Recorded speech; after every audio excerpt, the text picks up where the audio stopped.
আজ কলকাতা তার নতুন মেয়র পেল আর জনতার দরবারে সেদিকে আমাদের প্রথমে নজর দিতেই হবে। তাই আজ ফোকাসে 1 নম্বরে কলকাতায় আবার ফিরহাদ হাকিম কুর্সিতে বসলেন মেয়র হিসেবে। 2, ফিরহাদ হাকিম ইলেক্টেড মেয়র নন, সিলেক্টেড। বললেন কে? রাজ্যের বিরোধী দলনেতা শুভেন্দু অধিকারী। আমরা ব্যাখ্যা বিশ্লেষণে যাব। 3 নম্বর, মমতা বন্দ্যোপাধ্যায় যখন নতুন এই পুর বোর্ড বা পরিষদের নাম ঘোষণা করছেন বলছেন, তখন সাবধান করছেন, সতর্ক করছেন 6 মাস বাদে রিপোর্ট নেওয়া হবে, কাজ করতে হবে, না হলে সরাতে দল বেশিক্ষণ সময় নেবে না, অত্যন্ত কড়া অবস্থান। আর 4, বাকি যে পুরো নির্বাচনগুলো রয়েছে 114টা পুরো ভোট, তা 2 দফায় করতে চাইছে কমিশন। 2 তারিখ 22 জানুয়ারি এবং 27 ফেব্রুয়ারি। কোর্ট অবশ্য এখনো কিছু জানায়নি। আমাদের আজ জনতার দরবারে আমরা এই মুহূর্তে পেয়ে গিয়েছি আমাদের নবনির্বাচিত কাউন্সিলর, বিজেপির কাউন্সিলর সজল ঘোষ।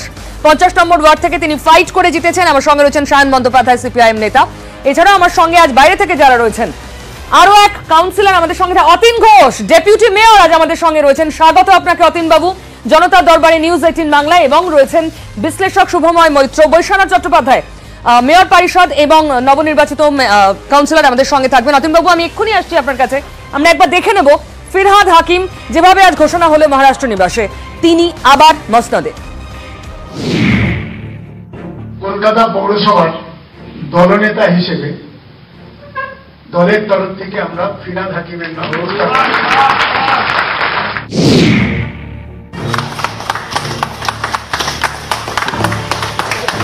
আমাদের দলের যে ম্যানিফেস্টো, অর্থাৎ 10 দফা যে কর্মসূচি ম্যানিফেস্টোতে রয়েছে, সেই ম্যানিফেস্টোটাকে আমি প্রায়োরিটি দিয়ে কাজটা শুরু করব এবং কলকাতাকে তিলোত্তমা করার যেটা আজকে আমাদের দলনেত্রী বলেছেন, সেইটা প্রাণপণ চেষ্টা করব পূরণ করার। দ্বিতীয়বার কলকাতার মেয়র ফিরহাদ হাকিম। পুরো ভোটে রেকর্ড জয়ের পর ফের ছোট লালবাড়ির দায়িত্ব ফিরহাদের হাতে। এবারের পুরো ভোটে 82 নম্বর ওয়ার্ড থেকে জিতেছেন ফিরহাদ। প্রথমবার কলকাতার মেয়র হন 2018 সালে। ব্যক্তিগত কারণ দেখিয়ে মেয়র পদে ইস্তফা দেন শোভন চট্টোপাধ্যায়। সে বছর ডিসেম্বরেই ছোট লালবাড়ির চেয়ারে বসেন ফিরহাদ। এবার দ্বিতীয়বার কলকাতার মেয়র। কলকাতার মেয়র ফিরহাদ হাকিম রাজ্যের গুরুত্বপূর্ণ দফতরেরও দায়িত্বে। 21-এর ভোটে জেতার পর তাকে পরিবহন মন্ত্রী করা হয়। 2009 সাল থেকেই ভোটের ময়দানে ফিরহাদ ইনিংস। 2000 সালে প্রথমবার কাউন্সিলর, 2009 সালে আলিপুর থেকে উপনির্বাচনে জিতে প্রথমবার বিধায়ক, 2011 সালে কলকাতা বন্দর থেকে বিধানসভায়, সেবার রাজ্যে পালাবদল ঘটিয়ে ক্ষমতায় তৃণমূল, পুর ও নগর উন্নয়ন মন্ত্রী করা হয় ফিরহাদ হাকিমকে। 2016 সালে ফের বিধায়ক, ফের পুর ও নগর উন্নয়ন মন্ত্রী। 21-এ দফতর বদলে পরিবহন। 21-এই দ্বিতীয়বারের জন্য কলকাতার মেয়র। ছোট লালবাড়িতে ফের ফিরহাদ। নিউজ 18 বাংলা। আমি বৈশ্বনাথদার কথা বলছিলাম একটু আগেই, তিনিও আমাদের সঙ্গে রয়েছেন। বৈশ্বনাথদা, আপনাকেও স্বাগত এবং অভিনন্দন। জনতার দরবারে আজ নতুন একটা রূপে আপনাকে আবার পাচ্ছি, কারণ আপনি নবনির্বাচিত কাউন্সিলর, একই সঙ্গে মেয়র পরিষদ, আপনার স্ত্রীও বড় চেয়ারম্যান। তো সব মিলিয়ে একটা খুশির দিন আপনার জন্য। আমি অতীনদাকে দিয়ে শুরু করি। অতীনদা, আপনাকে অনেক অনেক অভিনন্দন। ডেপুটি মেয়র হিসাবে আপনি আবার কলকাতা পুরসভার দায়িত্ব সামলাবেন। তো জনতার দরবারে জনতাকে আপনি কি প্রতিশ্রুতি দেবেন প্রথম ডেপুটি মেয়র হিসেবে?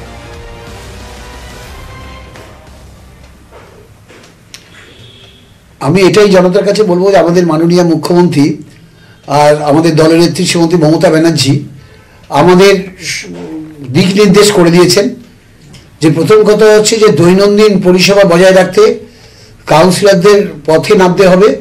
প্রতিদিন অঞ্চলে অঞ্চলে ঘুরে সেখানকার সমস্যাগুলো দ্রুত সমাধান করতে হবে এবং আমাদের যে সার্বিক পরিকল্পনা যেগুলো আছে, যেটা আমাদের নিকাশি ব্যবস্থার উন্নয়ন, পাশাপাশি স্বাস্থ্য পরিকাঠামোকে আরও উন্নত করা, শহরের নগর পরিচ্ছন্নতাকে আরও বেশি জোরদার করা এবং পাশাপাশি সৌন্দর্যায়ন বৃদ্ধি করা, সবুজায়ন করা, এই কাজগুলো আমরা বিগত 10 বছর 11 বছরে করেছি। কিন্তু কলকাতা শহর 300 বছরের একটি প্রাচীন শহর, আনপ্ল্যান্ড সিটি, অপরিকল্পিত শহর, 200 স্কোয়ার কিলোমিটারে এরিয়ার মধ্যে প্রায় 60 লক্ষ মানুষ বাস করেন। কর্মসূত্রে প্রতিদিন 60 লক্ষ মানুষ এই শহরে আসেন, 2011 সেন্সাস বলছে। তো সেই অবস্থায় শহরে প্রায় 7.5 লক্ষ হাউস হোল্ড।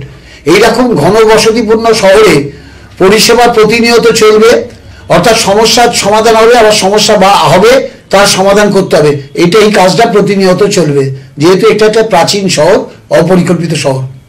অতীন্দ্র, আপনি বহুদিনের অভিজ্ঞ, আপনি মানে হাতের তালুর মতো চেনেন, আপনার ওপরেই ভরসা অবশ্যই, সেই জন্যই এত বড় দায়িত্ব আবার আপনার ওপরে ন্যস্ত হয়েছে। কিন্তু মমতা বন্দ্যোপাধ্যায় মানে এবারের যখন নাম আমরা আজ দেখলাম মহারাষ্ট্র নিবাসের নাম ঘোষণার সময় অত্যন্ত কড়া, তিনি বলেন 6 মাস পর পর কাজের খতিয়ান নেওয়া হবে, রিপোর্ট কার্ড হবে, কাজ করতে হবে, না হলে দল সরিয়ে দেবে। এবারে কি কোথাও আপনি কোনো ডিফারেন্স দেখছেন, মানে দল যেভাবে এগোতে চাইছে, দলের দিক থেকে বলছি? অ্যাকচুয়ালি ঘটনাটির পক্ষে যেটা খুব আমাদের পক্ষে শুভ, আমাদের ওপর থেকে যদি নজরদারি 6 মাস অন্তর থাকে, আমাদের যদি নজরদারি থাকে, তাহলে আমাদের উপর সবসময় চাপ থাকবে, কোনো দুর্বলতা, কোনো শৈথিল্য কাজ করবে না। তো স্বভাবতই আমরা এই যে নেত্রী এটা ঘোষণা করেছেন, আমি তো আমার দীর্ঘ 35 বছরের অভিজ্ঞতাকে সামনে রেখে আমি এটাকে স্বাগত জানাচ্ছি। আমি মনে করি যে প্রতি মুহূর্তে কলকাতার মতো একটি জটিল শহরে, যে শহরে পরিষেবাকে অব্যাহত রাখতে গেলে প্রচুর পরিশ্রম করতে হয়, এই পরিশ্রমটা যাতে আমাদের যারা ভারপ্রাপ্ত আমরা মেয়র পরিষদ, ডেপুটি মেয়র আমরা করি এবং কাউন্সিলরও যাতে অতি সক্রিয় থাকে, সেই জন্যই মাননীয় মুখ্যমন্ত্রী এটা বলেছেন। আপনারা জানেন যে করোনা অতিমারির কারণে গত 15 বছর আমাদের উন্নয়ন কর্মসূচি কিছুটা স্লথ হয়ে গেছিল, সেটাকে আরো গতিশীল করতেই এই সিদ্ধান্ত। অতীন্দ্র, প্লিজ আমার সঙ্গে থাকুন, আমি মমতা বন্দ্যোপাধ্যায় কি বলেছেন এই প্রসঙ্গে শোনাবো দর্শকদের। কাজগুলো চটপট করতে হবে, ফেলে রেখে দিলাম এখন তো 5 বছর হাতে আছে, তা হবে না। আমি আগামী 6 মাস বাদে রিপোর্ট কার্ড নেব, কলকাতা কর্পোরেশনের রিপোর্ট কার্ড আমি আগামী 6 মাস বাদে নেব। আবার প্রত্যেক 6 মাস বাদে রিভিউ হবে, কে কাজ করতে পারলো আর কে কাজ করতে পারলো না। যদি কাজ কেউ করতে না পারে তার বিরুদ্ধে ব্যবস্থা নিতে সরকারের বেশি সময় লাগবে না, দলেরও বেশি সময় লাগবে না। এটা মাথায় রাখতে হবে। এটা আমি কাউকে বকার জন্য বলছি না, কাজের জন্য বলছি। আর একটা কথা আমাদের মনে রাখতে হবে, কথা কম কাজ বেশি। অতীন্দ্র, এই যে বিপুল জয়, আমি আবার ফিরবো অতীন্দ্রার কাছেই। হ্যাঁ, এই যে বিপুল জয় আপনাদের, এর মধ্যে কোথাও একটা, এই জয় তো কার্যত নিশ্চিত ছিল, সেটা আপনারাও জানতেন, আপনাদের বিরোধীরাও একবারও এই দাবি করেনি যে কলকাতা পুরসভার দখল কোনো বিরোধী দলই বলেনি তারা নেবে। কিন্তু এই নিশ্চিত জয়ের মধ্যেই কোথাও খানিকটা হলেও দাগ লেগে থাকলো ছাপ্পা ভোটের, অন্তত অভিযোগে। আদালত পর্যন্ত গেল, আজ আমরা জানি হাইকোর্টের শুনানিও ছিল। তো এই জায়গাটাতে কি মনে হয় না যে এটা আরো মসৃণ হতে পারতো, জয় আরো গৌরবের হতে পারতো আপনাদের? দেখুন, একটা আমাদের যে নির্বাচন প্রক্রিয়া, এটা বামফ্রন্টের 34 বছর আমল আগে থেকে, আমি তো সেই সময় বিরোধী দলের কাউন্সিলর ছিলাম 85 থেকে 2010 পর্যন্ত। তো সেই সময় কিভাবে নির্বাচন হতো কলকাতা শহরবাসী জানেন। আজকে মিডিয়ার এত রমরমা বাজার, অসংখ্য ইলেকট্রনিক্স মিডিয়া, অসংখ্য প্রিন্ট মিডিয়া, অসংখ্য বা আপনার সোশ্যাল মিডিয়া, আজকে অ্যাক্টিভ সোশ্যাল মিডিয়া। তো সেই কারণে একটা সামান্য ঘটনা ঘটলেও সেটা নজরে আসে। কিন্তু পশ্চিমবঙ্গে বামপন্থীরা ক্ষমতায় আসার পর নির্বাচনকে রিগিংয়ের মধ্যে দিয়ে, নির্বাচনকে দখল করার মধ্যে যে মানে সিস্টেম চালু করেছিল, সেটা যে আমরা ক্ষমতায় আসার পর একদম মুছে যাবে এটা বলতে পারি না। কেন, ঘটনার ক্রিয়া প্রতিক্রিয়ায় অনেক সময় বিরূপ ঘটনা ঘটে। কিন্তু আমি শুধু আপনাকে বলবো, আমি মমতা বন্দ্যোপাধ্যায়ের একটা বক্তব্য আপনাকে শোনাই, আপনি প্লিজ একটু শুনুন, আপনারাও শুনুন। দলের উপর বিশ্বাস রাখুন, সব হবে। ব্যক্তিগত লবি নয়, একটাই লবি, দল একটাই। এবং মনে রাখবেন, আমাদের সবার নেতা কিন্তু জোড়া ফুলটা, আর জোড়া ফুলের নেতা হচ্ছে মামাটি মানুষ। এটা মাথায় রাখবেন। দলের উপর বিশ্বাস রাখুন, সব হবে। ব্যক্তিগত লবি নয়, একটাই লবি, দল একটাই। এবং মনে রাখবেন, আমাদের সবার নেতা কিন্তু জোড়া ফুলটা, আর জোড়া ফুলের নেতা হচ্ছে মামাটি মানুষ। এটা মাথায় রাখবেন। ঠিক এখানেই সমস্যা হচ্ছে অতীন্দ্র, ব্যক্তিগত ইমেজ তৈরি করতে গিয়ে কেউ দলের ভাবমূর্তি নষ্ট করছেন বলে মনে করছেন আপনারা?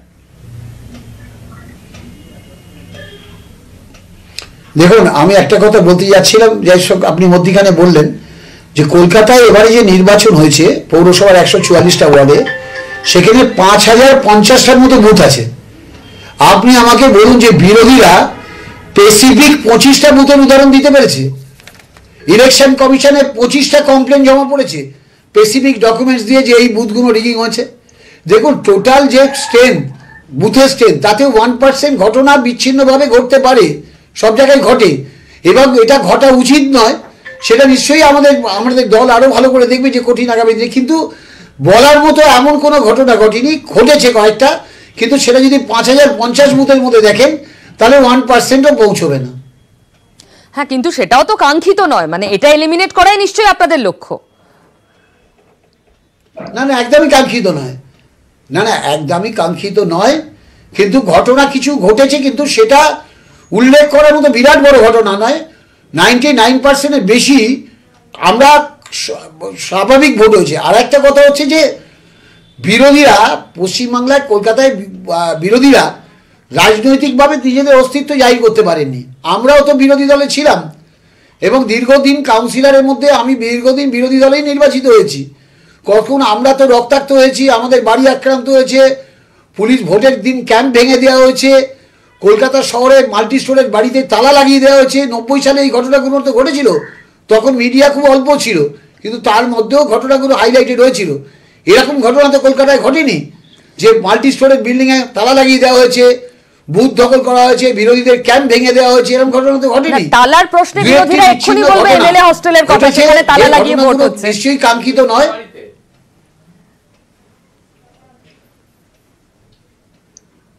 শুভেন্দু কলকাতায় থাকে না, কলকাতার বাইরে শুভেন্দু আপনাকে আমি উইথ ডিউ সল্ট লেকে বিধাননগরে।